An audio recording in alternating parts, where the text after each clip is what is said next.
Let's format your chapters, and as we mentioned before, it's smart to use left-sided justification. Don't worry, it will convert to center justified at the major retailers.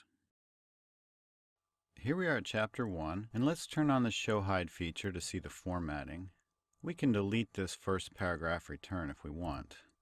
And then it's probably smart to give Chapter 1 a larger font size, and it can either be left justified or center justified, either way. Let's make this 16. And let's put it in the center as well. Another thing that will be smart to do is to give this a heading 1 setting, which will really help with our table of contents. And so I can right-click on heading 1 and then choose Update Heading 1 to match selection.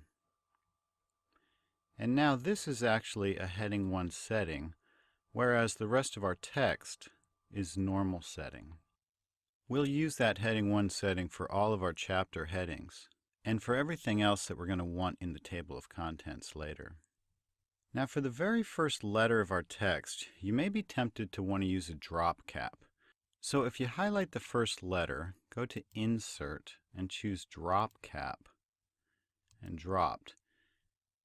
That will give you the standard drop cap look. It's really common in print, but it's not very common in ebooks because it usually doesn't convert well at most retailers.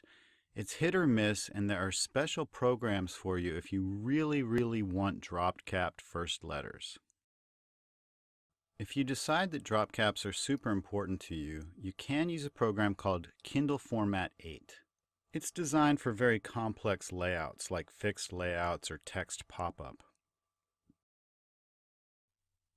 The link is included in the useful links section, and all you would do is go to this web page. It's a free download, and you can download the program if that's really important to you. These are some common drop cap alternatives that you'll find in a lot of books, and all of these work really well. So you might just raise the first letter, make it maybe 16.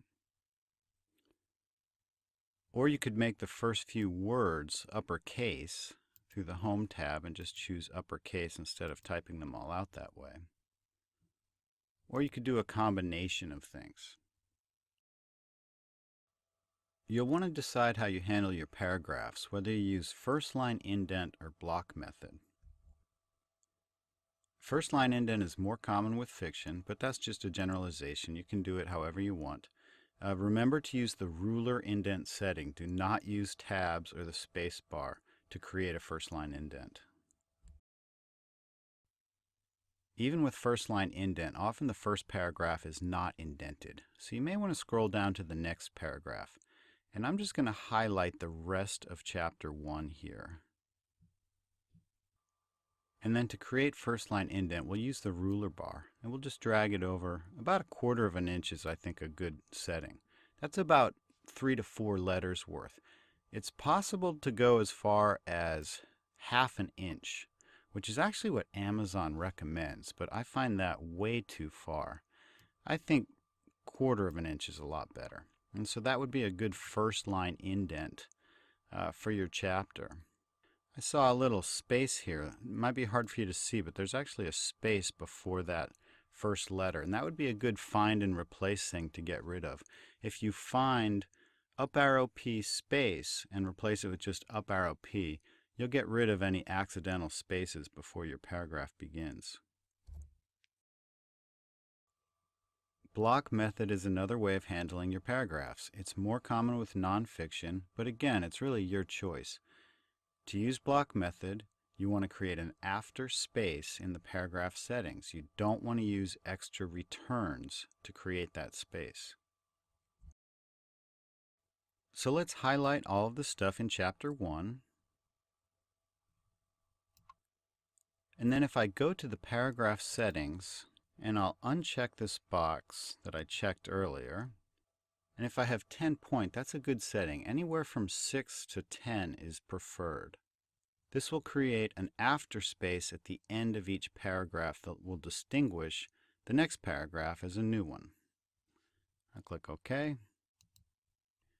And as you can see, these spaces down here and here just created to distinguish one paragraph from the next. Again, block method more common with nonfiction, but it's fine to use it for fiction, whichever you prefer. Now you can either make these changes globally, or you could do it chapter by chapter. It's up to you. If you do first line indent though, however, and you do it globally, and if you also have your chapter headings centered, make sure that they're not under the first line indent, because that would actually move them over a bit, and that's something that I've made that mistake with in the past. Now you can go through your entire document and format all of your chapters, and then we'll be ready to update the table of contents.